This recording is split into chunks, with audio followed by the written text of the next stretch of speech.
J'y croyais, puisque j'étais à l'origine du projet, là, j'ai dit, je poussais, et finalement, c'est vrai que ça a largement dépassé nos espérances.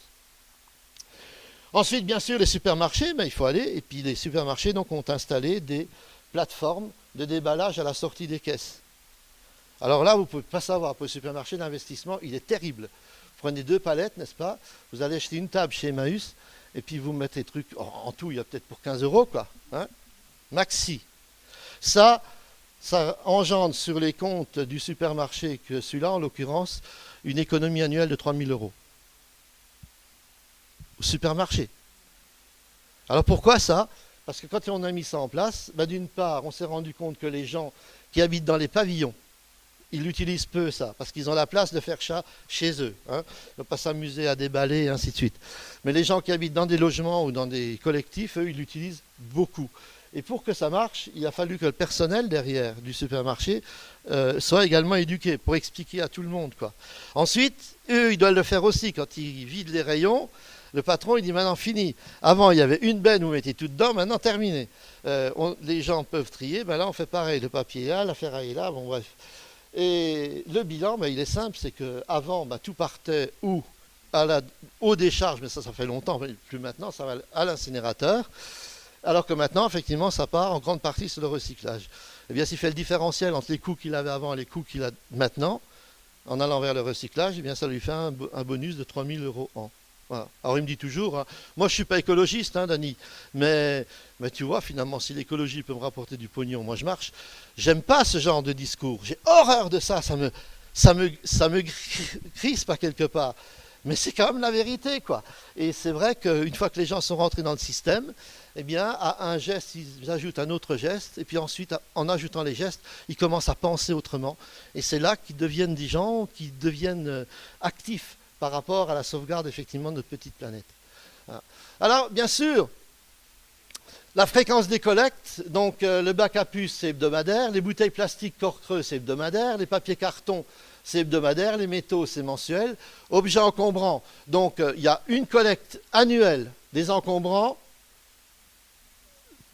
Il y a une collecte annuelle des encombrants en porte-à-porte pour les personnes à mobilité réduite qui ne peuvent pas aller qui peuvent pas.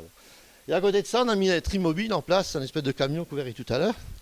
Alors, bien sûr, pourquoi j'ai fait ça? Parce que dans mon compte de gestion, il y a des trucs qui vont pas, quoi, qui passent pas, parce que quand on leur fait ramasser des encombrants, au porte-à-porte, par exemple, ils les collectent, eh bien, quand on arrive au bout, c'est tellement mélangé, ce bazar, qu'il y a 2 solutions. Ou bien c'est broyé, puis ça va à l'incinérateur, ou bien alors c'est balancé direct dans la décharge. Alors, je me suis dit, c'est pas possible. D'un côté, j'avais 86 euros, d'autre côté, j'ai 125 ou 128 euros sans la nouvelle TGAP. Donc, j'ai dit, on ne peut pas continuer comme ça. Et c'est ainsi, effectivement, qu'on a essayé de trouver une solution où on pourrait effectivement être sur place quand les gens arrivent pour trier différents produits et orienter ça notamment vers Emmaüs, hein, ou Espoir, des associations qui vont reprendre les différents produits ou les bibelots, ou alors carrément le bois dans un sens. On a effectivement fait un pas significatif dans ce sens-là qui nous permet de faire des économies substantielles. Pile batterie, apport volontaire dans les mairies, écoles et commerces, ça n'a pas de problème. Les autres, verre. Le verre, depuis le départ, c'est un apport volontaire. On n'a pas le droit de le mettre en collecte au porte-à-porte pour des raisons de sécurité pour les rippers. Huile moteur, bon ben là c'est pareil. On se dit que les gens qui ont des moteurs, ils ne sont pas forcément en mobilité réduite. Les déchets verts, bon là c'est pareil, on essaye. On a eu des problèmes de ce côté-là, je vous dirai pourquoi tout à l'heure. Déchets toxiques, donc 4 collectes par an. Apport volontaire sur 3 sites de la Porte d'Alsace. Les D3E, c'est trimestriel sur un site précis. Et les pneus, donc une collecte par an sur un site également. Voilà. Donc, aujourd'hui, avec l'ensemble de toutes ces collectes, aujourd'hui, voilà où nous en sommes. Donc, vous voyez, sur 14 529 habitants. Donc, aujourd'hui, au niveau des OMR, des intriés, c'est-à-dire des produits où aujourd'hui, la technologie ne nous permet pas d'envisager un recyclage. Hein. C'est ça qui devrait être stocké maintenant, en attendant que la technologie évolue. Nous sommes aujourd'hui à 87,82 kg par habitant. Pour les encombrants, bon, ceux-là, c'est 29,70 kg. Les plastiques, c'est 11,56 kg. Papier carton, on a 76,88 kg. En métaux, on a 11,64 kg. En verre, 48,87 kg. En divers, 3,69 kg. Et on voit effectivement en sous-total que la totalité de ce que nous sommes en train de faire ici nous fait arriver effectivement à un recyclage de valorisation matière qui frise les 70%.